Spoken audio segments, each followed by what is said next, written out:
One of the most common questions I get is, Brian, how much money do I actually need before I can start investing? And honestly, most people massively overestimate the answer. They think they need thousands sitting in the bank before they're even allowed to begin. So in this video, I'll show you exactly how much you really need to start investing in Australia, the hidden costs that matter way more than your starting amount, and the type of ownership you want to aim for so your shares are genuinely yours. Let's get straight into it. The actual minimum to start investing. If you're using what's called a CHESS-sponsored broker, the technical minimum to start investing in Australian shares or ETFs is $500.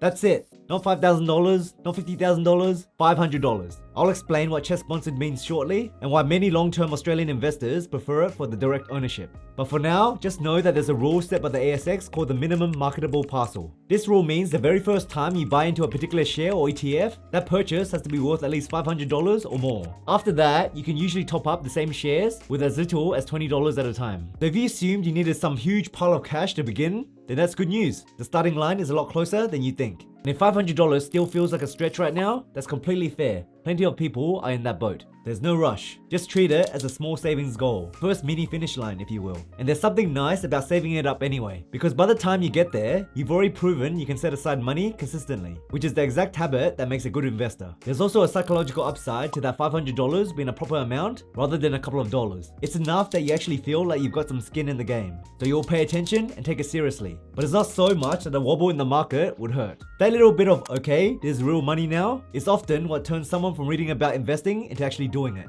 But $500 being the technical minimum doesn't automatically mean it's the smartest place to start. So let's dig in, because this is the part most videos skip. But first, what actually is CHESS sponsorship? CHESS stands for Clearing House Electronic Sub-Register System. It's the system the ASX uses to record who owns what on the Australian share market. It is a bit of a mouthful, but the idea behind it is simple, and it's genuinely worth understanding as a new investor. CHESS sponsored means that when you buy shares, they're registered directly in your own name on the ASX, under your own personal holder identification number, otherwise known as a HIN. In plain English, the shares are legally yours, with your name attached to them. Here's why that's useful. With CHESS sponsorship, if your broker ever collapses, gets bought out, or shuts down, your shares aren't caught up in that, because they were never held under the broker's name to begin with. They're recorded under your name, so you can simply move them to another broker and carry on. It's a clean, direct form of ownership. Most of the well-established Aussie brokers work this way, and for someone building wealth over the long term, that direct, in your own name ownership is a genuine advantage worth having, which is why a lot of long-term investors in Australia specifically look for it. So how do some apps let you start with $5? Now you've probably seen some investing apps that let you start with just $5 or $50, and you might be wondering how they get around the $500 rule. Good question, and the answer comes back to ownership. Those apps usually use something called a custodial model. Instead of putting the shares in your own name, the app holds them for you, bundled together with everyone else's in one big account. That's how they let you start with a much smaller amount. And to be fair, these apps absolutely have their place. If you've only got a small amount to spare and you just want to start building the habit, they can be a reasonable way to dip your toe in and learn the ropes. But of course, you probably know what the trade-off will be. With a custodial app, you don't hold the shares directly in your own name. You hold a claim to them through the app. For day-to-day investing, that's usually fine, but it does mean you're leaning on the app's setup. And moving your share somewhere else later can be more of a hassle than it is with CHESS. So here's a simple way to think about it. Custodial app can be a decent set of training wheels to get you started. But CHESS sponsorship is generally what long-term investors aim for as their money grows, because the shares are clearly and directly their own. Plenty of people start out small and then move to a CHESS-sponsored broker once they're more serious. Neither is wrong, it just helps to know where you're headed. The thing that matters way more than your starting amount. Okay, this is the part I really want you to hear, because it's the bit that quietly costs people money. It's not how much you start with, it's the fees. Specifically, brokerage fees.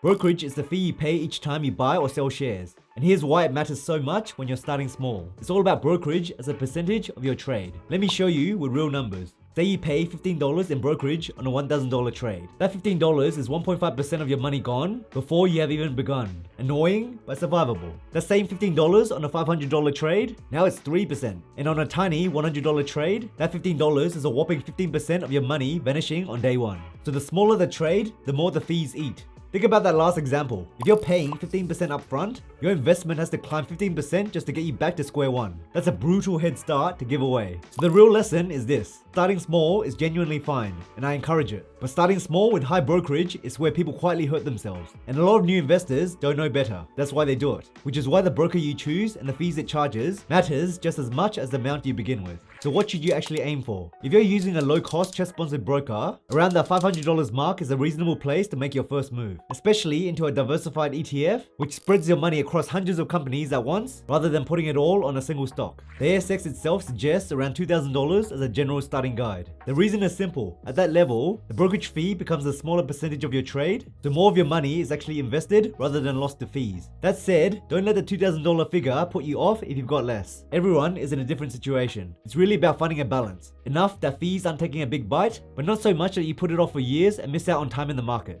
For a lot of beginners, simply getting that first trade done and getting past the nerves matters way more than waiting around for the perfect amount. To do any of this, you'll need somewhere to buy your investments. Ideally, a broker that gives you that CHESS-sponsored ownership we talked about at a low fee. One broker that I've been testing over the past few years that tick these boxes is Tiger Brokers. They are CHESS-sponsored, so your Australian shares are registered in your own name. They charge a minimum $3 flat brokerage fee for Australian trades and $2 for US trades if you ever want to invest internationally. And their app is very easy to use, even if you're not the most tech savvy. To make it even easier for beginners to get started, they're currently offering some nice sign-up bonuses if you use the link in the description. If you deposit any amount, you'll receive a $20 voucher you can use as credit for your first investment. You'll also unlock a $150 voucher pack that's equivalent to $5 per day for 30 days. And if you deposit at least $2,000 within 7 days of your first deposit, you'll also receive $50 USD worth of Tesla fractional shares, plus the $170 total cash voucher, plus 4 zero brokerage trades per month, and 0 foreign exchange fees for exchanging up to $2,000 AUD every month.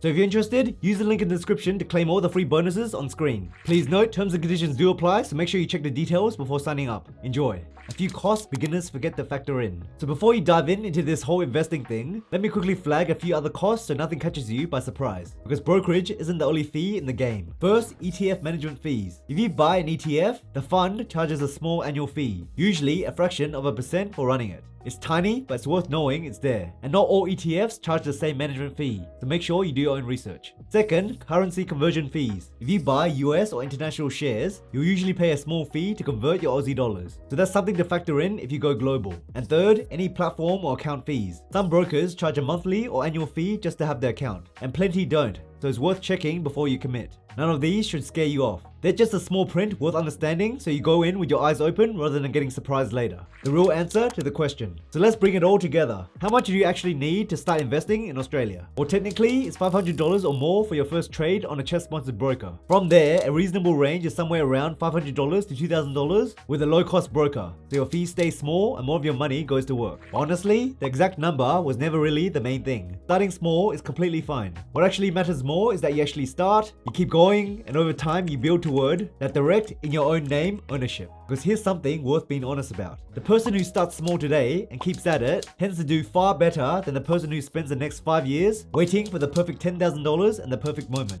And that perfect moment? It's a bit of a myth. It's like waiting for the perfect time to start going to the gym. You'll be waiting forever, mate. Your first investment doesn't need to be big or perfect. It just needs to happen. Once you've done your research and you're comfortable, get that first one done. And I promise you, every one after that gets easier. Quick disclaimer, this video is for educational purposes only and not financial advice. Any shares or ETFs I mention are examples only, not by recommendations. Always do your own research before investing, and if you like financial advice, please go speak with a professional. By the way, if you're enjoying this video and you made it this far, comment the word "start small" down below so I know who you are. And if you're new around here, what are you waiting for, mate? Hit that subscribe button and join this awesome community of like-minded people who are all trying to level up their life. Also, make sure you're following me on Instagram and X, where I post heaps more light-hearted and sometimes funny finance content. And if you want to go a bit deeper, you can sign up to my free email newsletter, Aussie Money Club, where once a week I'll send you some money tips, major news in the market, or any cool updates from me. And if you want to learn how to actually buy your first ETF in Australia step by step, check out this video on screen where I'll walk you through the whole thing. Thank you for watching. My name is Brian. This is Brian Invest, and I'll see you in the next video.